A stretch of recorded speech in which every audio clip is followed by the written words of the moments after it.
petang ni untuk golongan-golongan ibu bapa. Live petang ni khas untuk golongan mak dan bapa yang sebelum ni menyimpan secara konsisten untuk saving anak-anak. So live ni khas untuk korang. Okay. So okay, kita pun maklum dengan cabaran ekonomi sekarang ni, and then dengan kenaikan kos apa semua kan. Okay, kita pun tak tahu akan datang kemudahan pinjaman untuk pendidikan anak tu masih ada lagi ke tak. PTPTN, contoh anak sekarang ni masih baby lagi ataupun umur 1 tahun. Bayangkan 17 tahun akan datang, agak-agak PTPTN tu masih wujud lagi ke tak. Tapi tak tahulah, kalau kata wujud lagi baguslah kan. Tapi yelah, sekarang ni pun syarat untuk dapatkan PTPTN pun dah agak ketat kan. Maknanya tak semua orang boleh dapat pinjaman PTPTN tu. So antara salah satu langkah yang kebanyakannya ibu dan bapa ambil sekarang ni adalah dengan cara membuat simpanan lebih awal, membuat tabungan awal. Kita cerita bab menabung ni, banyak cara kita boleh buat simpanan. Ada orang yang betul-betul boleh komit simpan setiap bulan kan. Maknanya daripada gaji terus tutup mata tolak untuk simpan. Okay, kalau ada yang ini memang aku boleh panggil dia dewata raya. Okay, boleh panggil dewata raya. Maknanya dia betul-betul tolakkan dulu gaji dia untuk saving dulu, and then the rest, the balance tu baru digunakan untuk berbelanja. Yang itu memang aku boleh tabik spree. Okay, yang kedua pula, cara dia dengan menggunakan force saving. Okay, force saving. Force saving tu ada dua lah kan? Sama ada dia terus potong daripada gaji, macam potong terus masuk tabung haji, ataupun potong terus masuk ASB. Okay, itu antara salah satu force saving lah. Lagi satu cara yang boleh kata agak popular orang buat sekarang ni adalah melalui ASBF, ASB financing. ASB financing. So orang dia ada target sendiri. Contoh untuk beberapa tahun akan datang aku nak ada saving berapa. So instead of dia simpan duit bulan-bulan, tapi dia gunakan power of financing, iaitu melalui ASB financing ni untuk generate saving lagi cepat melalui dividen sijil yang kita pinjam tu lah. Kita panggil pinjam lah sebabnya duit tu kita pinjam untuk beli sijil kan, dan sijil tu dicatatkan kepada bank. So sijil tu lah yang akan bagi kita dividen setiap bulan sepanjang tempoh pinjaman tu lah. Okay, so nanti bila contoh dah jalan berapa tahun apa semua, okay, contoh kalau kata plan untuk buat untuk anak 10,000 lah ASB financing kan, and then buat apa semua. Okay, cukup anak umur dah cukup umur untuk belajar apa semua, okay, jual balik ASB financing. So sijil akan tolak baki loan yang tinggal. So bersih, baru akan customer dapat balik. Okay, bercampur lah dengan dividen. And macam-macam teknik lah. Ada compounding ni teknik lah. Ada yang just bayar bulan-bulan dan sudah macam biasa, and dividen tanam balik. Ada yang orang gunakan dividen untuk bayar balik semua. Tu macam-macam teknik ada. Tapi the result will be different lah. Orang yang bayar macam biasa, dividen tanam balik, and orang yang rolling dividen untuk bayar, tu confirm ada beza lah kan. Okay, cuma yelah, bezanya antara simpanan-simpanan, cara-cara simpanan yang ada ni adalah satu, contoh apabila kita ni mak bapaknya, contoh apabila mak bapaknya mati, siapa yang akan sambung simpanan kita tu tadi? Okay, kita ambil contoh lah kalau kata tabung haji ke ataupun ASB kan, kita potong gaji setiap bulan. Okay, contoh lah kalau kata mak bapaknya mati, so simpanan tu pun akan terhenti lah. Betul? Okay, simpanan tu automatik akan terhenti sebabnya orang ni pun dah mati dan tak bekerja, so dia tak boleh buat potongan gaji. Okay, tu satu. Yang kedua, okay, katalah kau buat ASB financing kan dalam bentuk for saving, sebab ni konon nak kejarkan dividen lah kan. Dividen ASB buat masa ni so far still cantik lagi dah kan.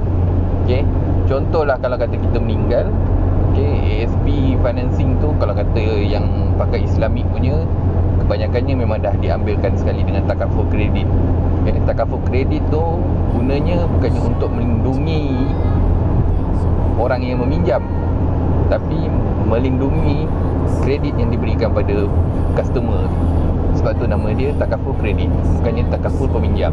Okay, takaful kredit. So orang tu kalau mati, kita ni kalau mati masa tengah on apa nama ASB financing tu, so okay, mati kita, okay, waris akan inform pada bank. Okay, bank pun akan proses untuk tuntutan apa semua, and then the takaful tu akan settlekan pinjaman. Okay, settlekan pinjaman. Okay, so the rest yalah, saving pun automatik akan terhenti sebabnya pinjaman dah habis, dan sebabnya takaful dah digunakan untuk tutup financing. Okay, so pinjaman pun terhenti, and then ASB pun kita akan tengoklah berapa je lah yang dapat masa tu. Tu pun kira terhenti dekat situ lah. Contohlah macam kita buat ASB financing tu, kita baru kita ikat contoh 20 tahun lah. Okay, baru jalan 10 tahun pak meninggal. Okay, meninggal, so dividen dan saving daripada ASB tu akan terhenti dekat situ je. Okay, so itu kesan yang kedua. Okay, ini antara bentuk-bentuk simpanan yang biasa orang buat lah kan. Biasa orang buat yelah untuk menyimpan tu bagus kan. Menyimpan tu bagus. Orang kata menyimpan tu tak payah banyak-banyak ya, tapi kena selalu ada simpan. Benda tu yang kita kena pegang ya. Kalau kata dapat simpan banyak, bagus kan. Tapi kalau kata tak dapat simpan banyak, simpan sikit pun okey. At least ada habit untuk menyimpan, walaupun RM10 satu bulan pun tapi bila benda tu dah dijadikan habit, bila kita dah nampak berapa jumlah terkumpul kutipan tu, makin lama dia akan, kita panggil apa, kita motivatekan diri kita tu untuk menyimpan lagi lebih banyak lagi. Okay, so tadi aku dah ceritakan efek, antara efek kita mak bapak ni yang menyimpan untuk anak tapi bila kita mati, simpanan tu akan ikut terhenti sekali, akan ikut mati sekali. Okay, so sekarang ni aku punya live hari ni aku nak cerita ataupun aku nak bagi info berkenaan dengan satu peran simpanan yang dikenalkan oleh Agrobank. Okay, kita panggil simpanan bertakaful, simpanan bertakaful. Kita panggil program tu, nama dia Agro Bestari I. Kenapa Agro Bestari I? Okay, Agro Bestari ni, medium dia adalah satu medium simpanan yang mempunyai takaful dan mempunyai unsur-unsur pelaburan yang akan memberi pulangan kepada anaknya itu apabila tiba tarikh matang. Okay, so apa itu Agro Bestari? Okay, beza dia Agro Bestari dengan simpanan-simpanan yang lain aktiviti simpanan kita yang lain lah. Kalau Agro Bestari ni, kita maknanya kita masih ada satu dalam bentuk force saving. Kita menyimpan bulan-bulan secara konsisten dan dalam masa yang sama simpanan tu mempunyai takaful yang akan protect anak kita dan akan protect kita ni, mak bapaknya. Kalau kata bapaknya yang bayar, okey, dia akan protect bapak. Kalau kata dia maknya yang bayar, so dia akan protect mak. Okey, so itulah dia. Simpanan ni mempunyai takaful. Contohlah, kalau kata kita join program Agro Bestari ni, apa yang kita boleh dapat? Okey, contoh bagi situasi tadi aku dah ceritakan situasi dua bentuk normal simpanan lah. Orang yang potong gaji and orang yang ada force saving melalui financing and so on. Okay, different dengan Agro Bestari. Okay, kalau orang yang menyimpan menggunakan Agro Bestari ni ataupun dia join program Agro Bestari ni, contohlah kalau kata dalam tempoh kita nak menyimpan tu sampai tarikh matang. Okay, contohlah dalam tempoh tu kita meninggal dunia. Okay, kita meninggal dunia, simpanan pun takkan terhenti sekali, simpanan pun takkan mati, simpanan pun takkan meninggal dunia. Senang cerita. Okay, Agrobank akan bantu untuk simpankan untuk anak kita sampai tarikh matang. Okay, itu yang menariknya untuk Agrobestari ni. Okay, bilanya contoh itu yang paling senang kita nak ingat lah. Sebab biasanya kalau kata normal kita simpan, contohlah kita simpan RM50 setiap bulan dekat bank mana-mana. Okay, bila kita mati, automatik lah simpanan tu akan terhenti lah kan. Sebabnya kita yang tukang pembayar ni tak ada. Berbeza dengan Agrobestari, kalau kita tak ada, Agrobank akan tolong sambung bayar sampai tempoh matang. Contohlah kita dah letakkan tempoh matang untuk Agrobestari tu. Okay, kita dah plan untuk simpan sampai anak kita umur 18 tahun. So tempoh simpanan tu lebih kurang 10 ataupun 15 tahun. Contohlah 10 tahun lah, aku ambil senang cerita kan. Okay, kita ada masa 10 tahun. Okay, sampai umur 18 nanti anak aku dah ada simpanan sekian-sekian. Okay, so ditakdirkan lah separuh jalan tu, maksudnya bila dah masuk tahun ke-5 kita meninggal dunia, kita mati. Kita mati. So logically lah, bila kita dah mati, biasanya simpanan pun akan terhenti lah kan. Tapi berbeza dengan Agrobestari, Agrobank akan menyambung lagi 5 tahun bagi tu tadi. So end up pada umur 18 tahun tu nanti anak tu akan sepatutnya dapat jumlah yang dipersetujui pada awal program tu kita join.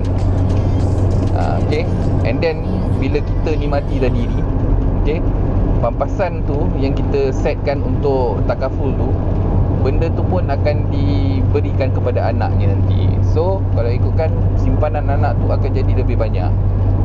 Maknanya benda tu yang kita bagi tahu Agrobestari ni, simpanan yang bertakaful, yang memberi perlindungan kepada mak bapak yang tukang bayar bulan-bulan ni, dan juga anak orang yang dilindungi. So itu antara yang menariknya pasal Agrobestari ni lah. Okay, so kalau kata kita macam ni pun, so kita dah tak risaulah nak simpan untuk anak kan. Sebabnya kita dah tahu bila kita dah tak ada nanti, masih ada lagi orang lain yang tolong membayarkan simpanan anak kita tu sampai tempoh matang. So that's good side lah. Maknanya itu antaranya salah satu yang bagus lah untuk kita join program ni. Ni bukan program meripik-meripik ke apa, tak. Ini kita lebih kepada nak bagi alternatif lain kepada mak bapak yang selama ni memang komit untuk menyimpan untuk anak-anak, untuk masa depan dia, untuk kepentingan pendidikan dia, dan untuk perbelanjaan dia akan datang. Ini khas untuk mak bapak yang macam tu. Kalau mak bapak tu tak simpan ke apa, tu kau tak nak dengar, tu kau punya pasal. Tapi memang khas untuk mereka yang sebelum ni memang committed untuk menyimpan untuk anak dia lah. So ini salah satu program yang aku rasa sesuai untuk korang join, sesuai untuk korang sign up, sebab dia mengurangkan risiko objektif anak tu tak sampai, objektif simpanan anak tu tak sampai. Okay, so bila kita sebut pasal takaful ni, orang akan fikir apa je takaful yang di cover dekat dalam Agrobestari tu kan. Okay, kita ada basic coverage lah. Okay, basic coverage biasanya simpanan yang hanya perlindungan dia diberi untuk anak saja. Untuk anak, bukan maksudnya basic coverage tu adalah minimum RM10,000. Okay, basic coverage yang ada adalah perlindungan hilang upaya bekal, ataupun kematian akibat kemalangan, ataupun kematian akibat semula jadi, ataupun kematian akibat penyakit lah. Okay, lepas tu kita ada untuk itu, kita boleh bagi dulu untuk anak yang menyimpan, dan juga untuk anak yang menyimpan pula, untuk anak yang kita simpan tu, dan juga untuk kita mak bapak yang menyimpan untuk anak. Okay, and then benefit lain yang kita boleh bagi, perbelanjaan prabayar, prepaid prabayar untuk kos rawatan bagi penyakit kritikal. Okay, untuk penyakit kritikal. So kalau kata anak didiagnose ada mengidap penyakit kritikal ke apa, so takaful akan bayar. Okay, and then allowance hospital. Okay, allowance hospital pun ada dekat dalam kita punya package ni. Okay, allowance hospital ni pun paling minimum RM10 dan boleh go sampai RM500 pun semua, bergantung pada nilai perlindungan yang kita ambil lah. Okay, so kalau kata untuk RM10,000 punya nilai manfaat perlindungan, dia boleh go sampai RM50 allowance tunai watt satu hari. Okay, orang duk kata tak buat apa, takkanlah duduk dekat hospital pun nak sibuk cerita pasal allowance. Yes, allowance tu kena ada. Sebab apa kena ada allowance watt? Sebab apa kena ada allowance hospital? Okay, kita mak bapak bekerja, betul tak? Kita mak bapak bekerja. Bila anak masuk ward, kita kena kerja tak? Tentu kita cuti kan. Okay, tapi kalau kata jenis kita yang kerja ni macam makan gaji, mungkin tak ada effect lah kan. Kau kerja ke tak kerja, kau kerja ke, kau cuti ke, kau tetap dapat gaji kan. Contoh lah, macam kita kerja biasa Sabtu Ahad ke apa pun gaji tetap masuk. Kita MC pun gaji tetap masuk. Okay, kita sakit pun gaji tetap masuk. Kalau yang perempuan, kau mengandung ke apa ke, kau bersalin dah sakit banyak kali pun cuti tetap masuk gaji. Lepas tu cuti pula 90 hari 3 bulan pun dapat gaji juga kan.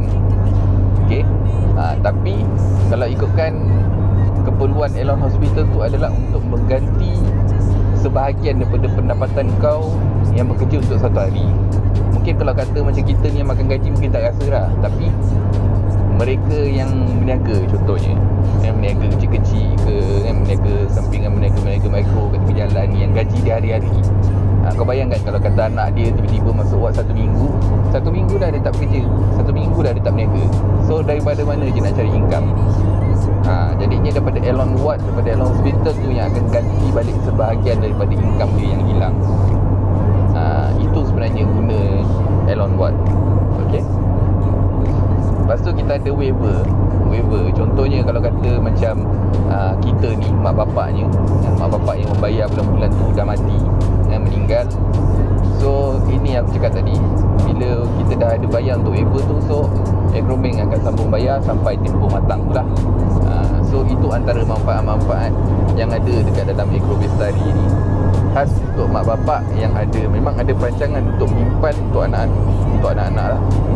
Okay, simpanan tu tak kisahlah apa motif kau nak simpan tu terpulang. Tapi biasa kalau kata nak simpan untuk anak ni, untuk apa je lagi kan.